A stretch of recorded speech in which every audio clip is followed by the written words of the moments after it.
ദൈവത്തിൻ്റെ അതിപരിശുദ്ധ നാമം വാഴ്ത്തപ്പെടുമാറാകട്ടെ. മനോഹരമായ ഒരു ദൈവത്തിൻ്റെ വചനമാണ് അതിമനോഹരമായ ഈ നിമിഷത്തിൽ നാം ശ്രവിക്കുവാൻ പോകുന്നത്. അന്ത്യകാലത്തിൽ സഭ ജനങ്ങളുടെ ഇടയിൽ ഇറങ്ങിച്ചെന്ന് അവരുടെ ആവശ്യങ്ങൾ, ആഗ്രഹങ്ങളല്ല, ആവശ്യങ്ങൾ പ്രാർത്ഥനയാൽ നിറവേറ്റിക്കൊടുത്ത് അവരെ ദൈവത്തിൻ്റെ വചനത്തിൽ ബലപ്പെടുത്തി കർത്താവായ യേശുക്രിസ്തുവിൻ്റെ ശിഷ്യരാക്കുവാനും യേശുക്രിസ്തു രണ്ടാമത് ഈ ഭൂമിയിലേക്ക് വിശുദ്ധന്മാരെ ചേർത്തുകൊള്ളുമ്പോൾ എല്ലാവരെയും ചേർത്തുകൊള്ളുവാനുള്ള ഒരു വലിയ ദൗത്യമാണ് ദൈവം നമുക്ക്, കർത്താവായ യേശുക്രിസ്തു സഭയാകുന്ന നമുക്ക് നൽകിയിരിക്കുന്നത്. അത് എപ്രകാരം ചെയ്യണം എന്നതിനെക്കുറിച്ച് വളരെ വ്യക്തമായിട്ട് നാം മനസ്സിലാക്കിക്കൊണ്ട് ഇരിക്കുകയാണ്. ദൈവത്തിൻ്റെ വചനം അത് നമ്മൾ ആദ്യം ഉപകാരപ്രദമാക്കണം. അതിനുശേഷം ആ ഉപകാരം നമ്മളിൽ ഒതുങ്ങാതെ ജനങ്ങൾക്കും എത്തിച്ചു കൊടുക്കണം. ഇതാണ് സുവിശേഷ വേല. പുരോഹിതൻ അല്ലെങ്കിൽ സഭയിലെ ശുശ്രൂഷകൻ ഒരു സഭയിൽ കടന്നു വരുമ്പോൾ ആ സഭയിലുള്ള ഓരോ വിശ്വാസികളുടെയും ഭവനത്തിൽ കടന്നു ചെല്ലണം. അതിൽ ഒരു വിശ്വാസിയുടെ ഭവനത്തിൽ കടന്നു ചെല്ലുമ്പോൾ ഈ പുരോഹിതൻ, ഈ സഭാ ശുശ്രൂഷകൻ ആ വിശ്വാസിക്ക് പകർന്നു കൊടുക്കേണ്ടത് പരിശുദ്ധാത്മാവിനെയും അവരുടെ ആവശ്യങ്ങൾ പ്രാർത്ഥനയായി നിറവേറ്റുന്നതാണ്. അല്ലെങ്കിൽ അതല്ലാതെ സഭയിൽ ഭിന്നത ഉണ്ടാക്കുന്നതും തൻ്റെ നിറവും തൻ്റെ ഇനവുമെല്ലാം തിരിച്ചറിഞ്ഞു കണ്ട് അത് സഭയിലേക്ക് കൊണ്ടുവരുന്നതും അതൊന്നും അല്ല. മറിച്ച് ദാനമായി ദൈവം നൽകിയ അധികാരം, രോഗസൗഖ്യം നൽകുവാനുള്ള അധികാരം, അശുദ്ധാത്മാക്കളെ പുറത്താക്കുവാനുള്ള അധികാരം, എല്ലാവരുടെയും ഈ ലോകത്തിൽ നേടിക്കൊടുക്കുവാൻ സാധിക്കാത്ത ചില കാര്യങ്ങളുണ്ട്.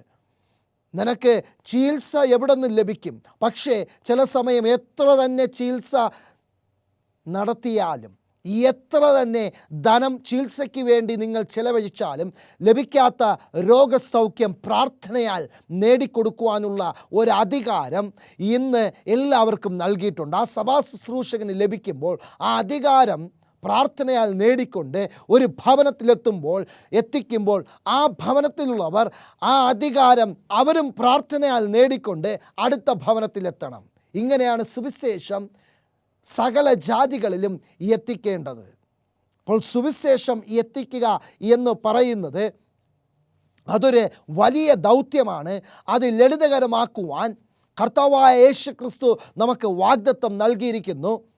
മത്തായിയുടെ സുവിശേഷം 28-ാം അധ്യായം അതിൻ്റെ അവസാന ഭാഗങ്ങളിൽ പറയുന്നത്, ഞാനോ ലോക അവസാനത്തോളം എല്ലാം നാളും നിങ്ങളോട് കൂടെ ഉണ്ട് എന്ന് വ്യക്തമായിട്ട് പറഞ്ഞിരിക്കുന്നു. അതേപോലെ മത്തായിയുടെ സുവിശേഷം 10-ാം അധ്യായം അതിൻ്റെ 8-ാമത്തെ വാക്യത്തിൽ വായിക്കുമ്പോൾ നിങ്ങളോട് കൂടെ ഉണ്ട് എന്ന് പറയുന്നതിൻ്റെ ഉദ്ദേശം നിങ്ങൾക്കുള്ള അധികാരം ഞാൻ നൽകിയിരിക്കുന്നു. അശുദ്ധാത്മാക്കളെ പുറത്താക്കുവാൻ, കുഷ്ഠരോഗികൾക്ക് ശാപത്തിൽ നിന്നും പുറത്തു കൊണ്ടുവരുവാൻ, സകല വ്യാധിയും രോഗവും പ്രാർത്ഥനയാൽ മാറ്റുവാനുള്ള അധികാരം നിങ്ങൾക്ക് നൽകിയിരിക്കുന്നു. മത്തായിയുടെ സുവിശേഷം അവിടെ 10-ാം അധ്യായം അതിൻ്റെ 1 അതുപോലെ തന്നെ 8 വാക്യങ്ങൾ വായിക്കുമ്പോൾ ആ അധികാരം നൽകുന്നത് മാത്രമല്ല, ദാനമായി നൽകിയിരിക്കുന്നു. നിങ്ങൾ ദാനമായി തന്നെ കൊടുക്കുക. അതുതന്നെയാണ് സഭ ജനങ്ങളുടെ ഇടയിൽ ഇറങ്ങിച്ചെല്ലേണ്ടതും. അത് ഏന്തിക്കൊണ്ടാണ് സഭ ജനങ്ങളുടെ ഇടയിൽ ഇറങ്ങിച്ചെല്ലേണ്ടത്. അപ്രകാരം ഇറങ്ങിച്ചെല്ലുമ്പോൾ നമ്മുടെ മനോഭാവം എന്തായിരിക്കണം? നാം സുവിശേഷ വേലയിൽ ഇപ്രകാരം നാം ആയിരിക്കുമ്പോൾ നമ്മുടെ മനോഭാവവും നമ്മളെ തന്നെ ക്രിസ്തുവിൻ്റെ അനുയായി എന്ന് വിളിക്കുമ്പോൾ നമ്മളിൽ ഉണ്ടായിരിക്കേണ്ട ഏറ്റവും വലിയൊരു സ്വഭാവം, ഒരു ക്വാളിറ്റി എന്താണ് എന്നതിനെക്കുറിച്ച് വ്യക്തമായിട്ടിവിടെ ലൂക്കോസിൻ്റെ സുവിശേഷം 9-ാം അധ്യായം അതിൻ്റെ 23-ാമത്തെ വാക്യത്തിൽ ഇവിടെ പറയുകയാണ്. ലൂക്കോസിൻ്റെ സുവിശേഷം 9-ാം അധ്യായം അതിൻ്റെ 23-ാമത്തെ വാക്യം വായിക്കുമ്പോൾ, പിന്നെ കർത്താവായ യേശുക്രിസ്തു എല്ലാവരോടും പറഞ്ഞത്, എന്നെ അനുഗമിക്കുവാൻ ഒരുത്തൻ ഇച്ഛിച്ചാൽ അവൻ തന്നെത്താൻ നിഷേധിച്ച് നാൾതോറും തൻ്റെ ക്രൂശ് എടുത്തും കൊണ്ട് എന്നെ അനുഗമിക്കട്ടെ. ഇത് കുറച്ച് കട്ടിയായിട്ടുള്ള ഒരു ഭാഗമാണ്. എങ്ങനെ കട്ടിയായിട്ടുള്ള ഭാഗം? കർത്താവായ യേശുക്രിസ്തു പറയുകയാണ്, ധനവാൻ സ്വർഗരാജ്യത്തിൽ കടക്കുന്നത് സൂചിക്കുഴലിലൂടെ ഒട്ടകം കടക്കുന്നത് പോലെയാണ് എന്നിവിടെ പറയുന്നു. കാരണം അന്ന് സൂചിക്കുഴൽ പോലെയുള്ള ഒരു വാതിലുണ്ടായിരുന്നു യെരുശലേം ദേവാലയത്തിന്. അതിനകത്തൂടി ഇവിടെ ധനവാന്മാരൊന്നും കടക്കില്ല. അവരുടെ വലിയ ഉടുപ്പുകളൊക്കെ റെഡിയാണ്. അതും ധനമൊക്കെ കൊടുത്ത് പുരോഹിതന്മാർക്ക് മാറ്റിയിട്ട് വലിയ കവാടത്തിൽ കൂടി നെഞ്ചും വിരിച്ച് കടന്നു വരുന്ന ധനവാന്മാർ അന്നുണ്ടായിരുന്നു. അതേപോലെ തന്നെ അവരുടെ ആഗ്രഹങ്ങൾ സ്വർഗരാജ്യത്തിലേക്കുള്ളതല്ലായിരിക്കും. അതേപോലെയാണ് ഇവിടെ ദിനം പ്രതി കർത്താവായ യേശുക്രിസ്തുവിൻ്റെ ശിഷ്യൻ ആണെന്ന് പറയുന്ന ഒരു വ്യക്തി, അത് പുരോഹിതനായിക്കോട്ടെ, അത് ലേവ്യനായിക്കോട്ടെ, സഭാമൂപ്പനായിക്കോട്ടെ, കപ്പ്യാരായിക്കോട്ടെ, ശാബ സ്കൂൾ പ്രസിഡൻ്റ് ആയിക്കോട്ടെ, സൺഡേ ശാബ സ്കൂളിൻ്റെ പ്രസിഡൻ്റ് ആയിക്കോട്ടെ, ആരും തന്നെ ആയിക്കോട്ടെ, ഒരു ദൈവത്തിൻ്റെ ശിഷ്യൻ എന്ന് പറയുന്ന ഒരു വ്യക്തി അവൻ എപ്രകാരമായിരിക്കണം അല്ലെങ്കിൽ അവൾ എപ്രകാരമായിരിക്കണം എന്നതിനെക്കുറിച്ച് വ്യക്തമായിട്ട് പറഞ്ഞിരിക്കുകയാണ്. ഒരു കർത്താവായ യേശുക്രിസ്തുവിൻ്റെ ശിക്ഷയ്ക്ക് എല്ലാ അധികാരമുണ്ടായിരിക്കും. തൻ്റെ പ്രശ്നങ്ങളെ പ്രാർത്ഥനയാൽ നേരിടുവാനും മറ്റുള്ളവരുടെ പ്രശ്നങ്ങളെ പ്രാർത്ഥനയാൽ നേരിടുവാനുമുള്ള അധികാരമുണ്ടായിരിക്കും. അവർ എങ്ങനെ ആയിരിക്കുമെന്ന് ഇവിടെ പറയുന്നു. ക്രിസ്തുവിനെ അനുകരിക്കുന്നവർ അവർ ദിനം പ്രതി, ഒരു ദിവസമല്ല. ഇവിടെ ലൂക്കോസ് സുവിശേഷം 29-ാം അധ്യായം അതിൻ്റെ 23-ാമത്തെ വാക്യത്തിൽ പറയുന്നത്, എന്നെ അനുഗമിക്കുവാൻ ഒരുത്തൻ ഇച്ഛിച്ചാൽ അവൻ തന്നെത്താൻ നിഷേധിച്ച് നാൾതോറും, എല്ലാ ദിവസവും നമ്മളെ തന്നെ നിഷേധിച്ച് നമ്മളുടെ ക്രൂശ് എടുത്തുകൊണ്ട് നടക്കുക. യേശുക്രിസ്തു ഒരു ക്രൂശ് എടുത്തുകൊണ്ട് നടന്നു. യേശുക്രിസ്തു ആ ക്രൂശിൽ യാഗമായി തീരുകയും ചെയ്തു. പിന്നെന്തിനാണ് നമ്മളുടെ ക്രൂശ്? അതെന്താണ് നമ്മളുടെ ക്രൂശ്? ദിനം പ്രതിയുള്ള ക്രൂശ്. അതിനാദ്യം നമ്മൾ മനസ്സിലാക്കേണ്ടത്, നമ്മൾ യേശുക്രിസ്തുവിനെ അനുഗമിക്കുവാൻ ഇച്ഛിക്കുന്നുവെങ്കിൽ രണ്ട് പ്രധാന കാര്യങ്ങളാണ് ഇവിടെ പറയുന്നത്. ആദ്യം നമ്മളെ തന്നെ ത്യജിക്കണം. പിന്നെ നമ്മളുടെ ക്രൂശ്, യേശുക്രിസ്തുവിൻ്റെ ക്രൂശല്ല, ഇവിടെ നമ്മളുടെ ക്രൂശ് എടുത്തുകൊണ്ട് നടക്കാൻ പറഞ്ഞുകൊണ്ട് ഇന്ന് പല വ്യക്തികളും ഇന്ന് ക്രൂശിനെ ഇവിടെ കയ്യിൽ കെട്ടിയിട്ടുകൊണ്ട് നടക്കുന്നു, കഴുത്തിൽ കെട്ടിയിട്ടുകൊണ്ട് നടക്കുന്നു. യേശുക്രിസ്തു പറഞ്ഞിട്ടുണ്ട് ക്രൂശ് എടുത്തുകൊണ്ട് നടക്കുവാൻ. അല്ലെങ്കിൽ സീസൺ ആകുമ്പോൾ വലിയ കുരിശും ചുമന്നുകൊണ്ട് മലയിലേക്ക് പോകുന്നു. ഇവിടെ നാൾതോറുമാണ് ഇവിടെ പറഞ്ഞിരിക്കുന്നത്. അതെ, നാൾതോറും ഞാൻ കുരിശ് കഴുത്തിൽ കെട്ടിയിട്ടുകൊണ്ട് നടക്കുന്നുണ്ടല്ലോ. ഇവിടെ എന്താണ് ഇവിടെ ദൈവം ഉദ്ദേശിക്കുന്നത് നോക്കിക്കഴിഞ്ഞാൽ, ദൈവവേല അധികമായിട്ടുണ്ട്, വേലക്കാരോ ചുരുക്കം. വേലക്കാരെങ്ങനെയായിരിക്കണം?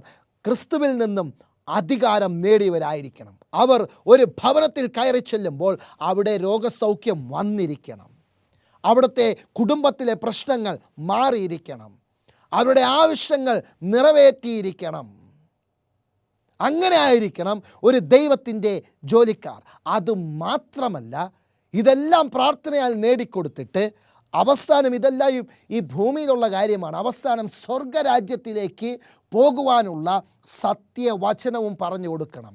ഇതാണ് ഒരു യഥാർത്ഥ അനുയായി,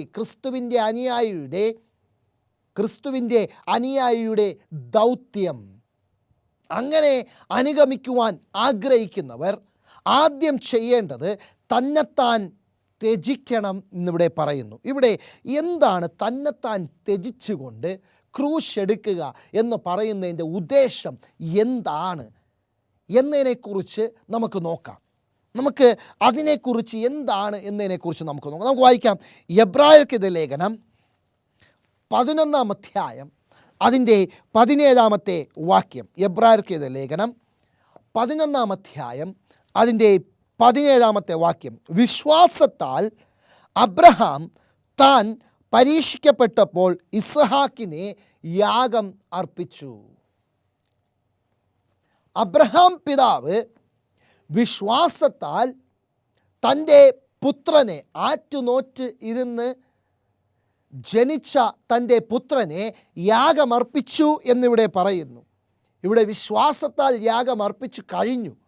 എന്നാൽ അവിടെ യാഗം എപ്രകാരം നടന്നു എന്ന് ഉൽപ്പത്തിയുടെ പുസ്തകം വായിക്കുമ്പോൾ വ്യക്തമായിട്ട് കാണുവാൻ സാധിക്കും. ഇതറിയാത്തവർ പെട്ടെന്ന് പറയുവാൻ ഞാൻ ആഗ്രഹിക്കുന്നു. അബ്രഹാം പിതാവ് തൻ്റെ വാർദ്ധക്യകാലത്തിൽ ഒരു കുഞ്ഞ് ദൈവം നൽകുകയാണ്, ഇസഹാക്ക്. വാഗ്ദത്ത സന്തതിയാണ്. അതായത് ഇതിലൂടെയാണ് സകല ജാതികളും ദൈവം വാഗ്ദത്തം നൽകി, നിനക്ക് വലിയ ജാതിയാക്കുമെന്ന്. നിൻ്റെ മക്കൾ കടൽപ്പുറത്തെ മണൽ പോലെ ആക്കും, ആകാശത്തിലെ നക്ഷത്രങ്ങളെ പോലെ ആയിരിക്കും എന്നിവിടെ എഴുതിയിരുന്നു എന്ന് കർത്താവായ ദൈവം വാഗ്ദത്തം നൽകിയിരിക്കുന്നു. ആദ്യമായി ജനിച്ച തൻ്റെ ആദ്യജാത പുത്രൻ, വാഗ്ദത്ത സന്തതിയെ യാഗമർപ്പിക്കുവാൻ ഇവിടെ പറയുകയാണ്. യാഗമർപ്പിക്കുവാൻ മലയിലേക്ക് കൊണ്ടുപോയി. കുഞ്ഞ് ചോദിച്ചു, യാഗമൃഗം എവിടെയാണ്? അത് ദൈവം കരുതിക്കൊള്ളും. അവിടെ വിശ്വാസത്താൽ തൻ്റെ കുഞ്ഞിനെ യാഗമർപ്പിക്കുവാൻ താൻ അവിടെ കൈ ഉയർത്തി. കത്തി കയ്യിലുണ്ടായിരുന്നു. ഉയർത്തിയപ്പോൾ കുഞ്ഞിൻ്റെ മേൽ, ബാലൻ്റെ മേൽ കൈവയ്ക്കരുത് എന്ന് പറഞ്ഞു.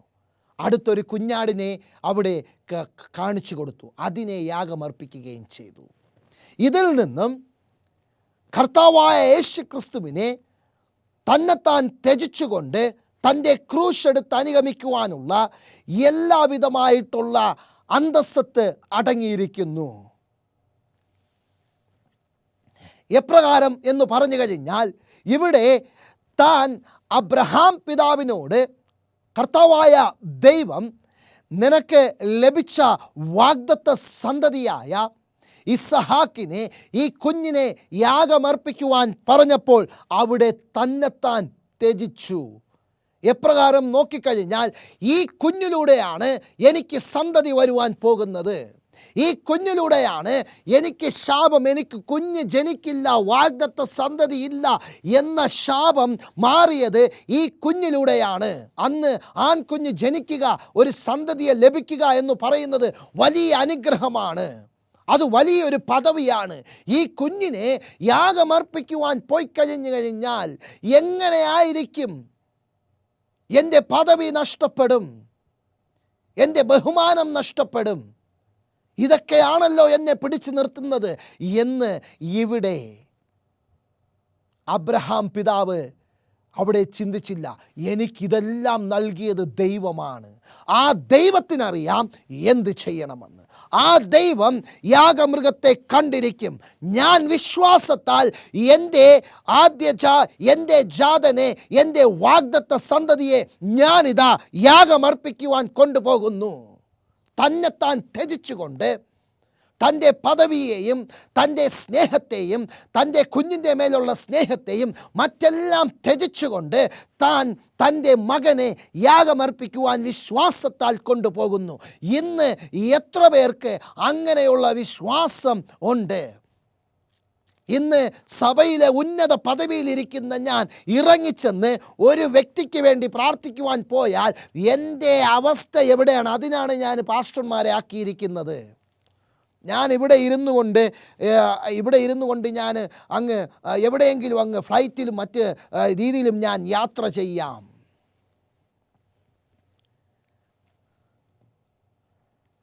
തന്നെത്താൻ ത്യജിക്കുക, എന്നിട്ട് ക്രൂശ് എടുക്കുക എന്ന് പറയുന്നു. തന്നെത്താൻ ത്യജിക്കുന്ന ഒരു മനോഭാവം ദൈവത്തിൻ്റെ ദാസന്മാർക്കുണ്ടായിരിക്കണം. ദിനംപ്രതി നാം ദൈവത്തിലേക്ക് അടുത്ത് ജീവിക്കുമ്പോൾ ഹാനോക്കിനെ പോലെ ഈ ധനം ത്യജിക്കുന്നുണ്ടോ? എങ്ങനെ ത്യജിക്കുന്നു എന്ന് നോക്കിക്കഴിഞ്ഞാൽ, നമ്മൾക്ക് ഒരാവശ്യത്തിന് നമ്മുടെ കുഞ്ഞിൻ്റെ രോഗസൗഖ്യം അല്ലെങ്കിൽ ഒരു കുഞ്ഞിൻ്റെ ചികിത്സയ്ക്ക് വേണ്ടി കുറച്ച് പൈസ നമ്മൾ മാറ്റിവെക്കുകയാണ്. അല്ലെങ്കിൽ കുഞ്ഞിൻ്റെ വിദ്യാഭ്യാസത്തിന് വേണ്ടി കുറച്ച് പൈസ മാറ്റിവെക്കുകയാണ്. അത് ഫീസ് അടയ്ക്കുവാൻ നമ്മൾ പൈസയില്ല, മാറ്റിവെച്ചുകൊണ്ടിരിക്കുമ്പോൾ ഒരാൾ വന്ന് ചോദിക്കുകയാണ്, നമുക്ക് കുറച്ച് പൈസയുടെ കടം നമുക്ക് പൈസ കടം വേണം, നമ്മൾ ആ വ്യക്തിയെടുത്ത് പൈസ ഇല്ല എന്ന് പറഞ്ഞു വിടുന്നുണ്ടോ? അല്ലെങ്കിൽ ഇങ്ങനെ ഒരു ആവശ്യത്തിന് വേണ്ടിയാണ് ഞാൻ വെച്ചിരിക്കുന്നത്, ഞാൻ ഇന്ന് തന്നു കഴിഞ്ഞാൽ എനിക്ക് നിങ്ങൾ തരുമോ എന്ന് നമ്മൾ പറയുന്നുണ്ടോ? ഇതൊരു കാര്യം. രണ്ടാമത്തെ കാര്യം, നമ്മൾ കുറച്ച് പൈസ നമ്മൾ നിക്ഷേപമായി വയ്ക്കുകയാണ്. എല്ലാ കാര്യങ്ങളും ചെയ്തിട്ട് നമ്മുടെ കയ്യിൽ കുറച്ച് പൈസയുണ്ട്. ഒരു വ്യക്തി ആവശ്യവുമായി കടന്നു വരുമ്പോൾ പരിശുദ്ധാത്മാവ് നിറവേന് ആ വ്യക്തിയുടെ ആവശ്യം ആഗ്രഹമല്ല, ആവശ്യമാണെന്നും അറിഞ്ഞ് ആ ആവശ്യത്തെ നിറവേറ്റി കൊടുക്കുവാനുള്ള ഒരു ത്യാഗ മനോഭാവം നമ്മളിലുണ്ടോ? തന്നെത്താൻ ത്യജിക്കുക എന്ന് പറയുന്നത് ഇതും കൂടെ ഒരു കാര്യമാണ്. രണ്ടാമത്, ആ ധനത്തിൻ്റെ മേൽ വയ്ക്കുന്ന ആഗ്രഹം നമ്മൾ ത്യജിക്കുന്നുണ്ടോ? ഈ ഭൂമിയുടെ മേൽ വയ്ക്കുന്ന ആഗ്രഹം നമ്മൾ ത്യജിക്കുന്നുണ്ടോ? ഈ ഭൂമിയിലുള്ള ധനമോഹ സുഖങ്ങളുടെ ആഗ്രഹം നമ്മൾ ത്യജിക്കുന്നുണ്ടോ? നമ്മുടെ മാനവും നമ്മുടെ അധികാരവും നമ്മുടെ കസാര ചിന്തയും എല്ലാം നാം ത്യജിക്കുന്നുണ്ടോ? അങ്ങനെ ത്യജിക്കുന്ന ഒരു വ്യക്തിക്ക് ക്രിസ്തുവിൻ്റെ അനുയായി ആയിരിക്കാൻ സാധിക്കും. അല്ലെങ്കിൽ ഓഫീസ് റൂമിൽ ഒരു കസേരയിലിരുന്ന് തനിക്ക് എല്ലാ അധികാരത്തിൻ്റെ സൈൻ ചെയ്യാൻ മാത്രമേ ഉള്ളൂ. അവന് ഇറങ്ങിച്ചെന്ന് ഒരു വീട്ടിൽ ചെന്ന് ഒരു വ്യക്തിയുടെ, വിശ്വാസിയുടെ ക്ഷേമം അന്വേഷിച്ച് അവരുടെ ആവശ്യമറിഞ്ഞ് അവർക്ക് രോഗസൗഖ്യമോ മറ്റാവശ്യമോ നേടിക്കൊടുക്കുവാൻ സാധിക്കില്ല. തന്നെത്താൻ ത്യജിച്ചുകൊണ്ട് എനിക്കിതൊന്നുമല്ല ആവശ്യം, ഞാൻ ദൈവത്തിൻ്റെ വചനവും ഏന്തിക്കൊണ്ട് എനിക്ക് നൽകിയിരിക്കുന്ന പദവിയും എനിക്ക് നൽകിയിരിക്കുന്ന എല്ലാം എന്നെ തന്നെ ത്യജിച്ചു മാറ്റി നിർത്തിക്കൊണ്ട് ദൈവത്തിൻ്റെ വചനം ഏന്തിക്കൊണ്ട് ദൈവം നൽകിയ അധികാരം മുറുകെ പിടിച്ചുകൊണ്ട് ഞാൻ ജനങ്ങളുടെ ഇടയിൽ ഇറങ്ങിച്ചെന്ന് അവരുടെ ആവശ്യങ്ങൾ പ്രാർത്ഥനയാൽ നിറവേറ്റി കൊടുക്കണം. ആ ഒരു ത്യാഗ മനോഭാവം എനിക്കും നിനക്കും ഉണ്ടോ എന്ന് ഇന്ന് ദൈവം ചോദിക്കുകയാണ്. ഉണ്ടെങ്കിൽ നാം ഇറങ്ങിച്ചെല്ലും.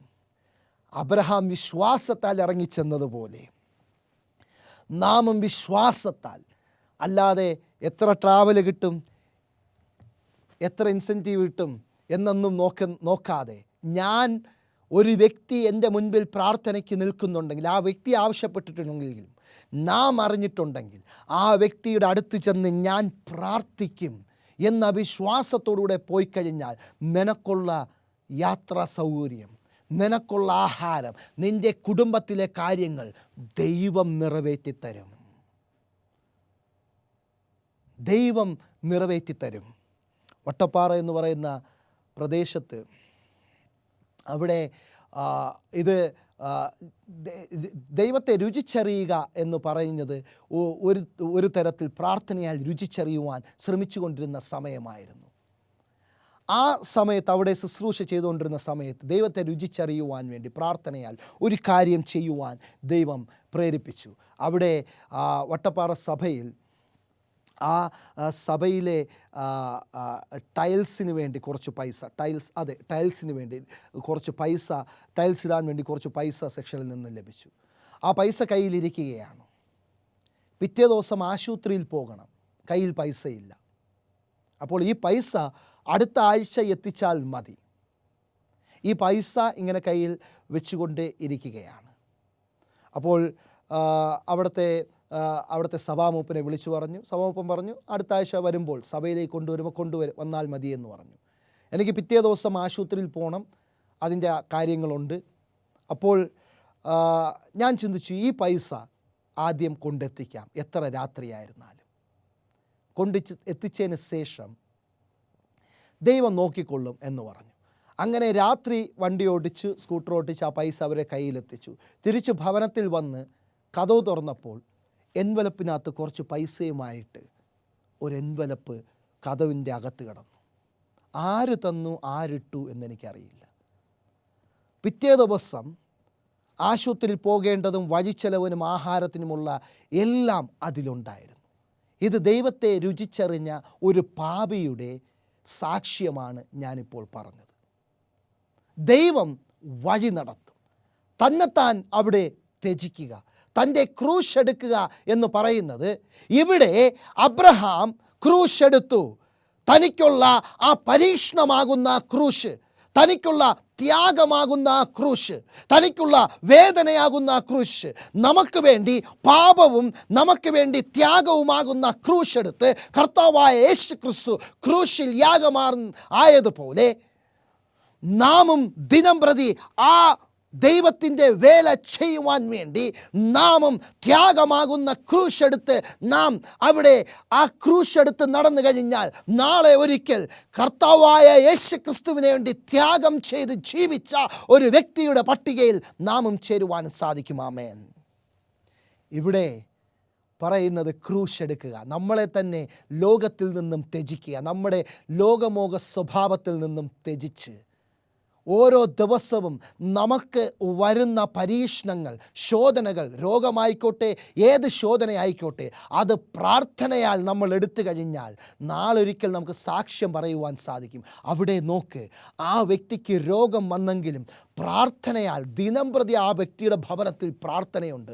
പ്രാർത്ഥനയാൽ ആ രോഗത്തിൽ നിന്നും വിമുക്തയായി. അതാണ് ക്രൂശെടുക്കുന്നതിൻ്റെ വിജയം.